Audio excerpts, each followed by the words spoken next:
Agus the críoch chuir le himachtaí rang a héin cha Brian Tyres agus Sean O'Dwyer súlar chuire ag bar na Sraith nuair a heis líder go Castán an Bharraig le haige hart ar champagne Sraith na bliana scata Maigh Eo. McGuigan on Davilach has a lachi took it was a stack. Oh, Toshi couldn't lead again now. Lachlan.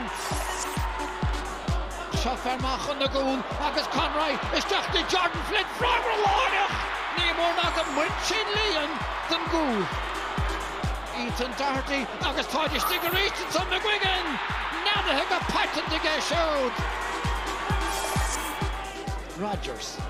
McCluskey, Arish Barn, a more greenish. Agus tá Shanter Vorden Saga, Conor McCluskey should have hit 3 counts and try again.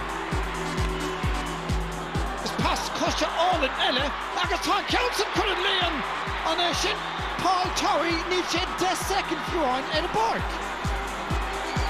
Nish Martian, British Tech topic. Agus tá facht to get right out of the hole.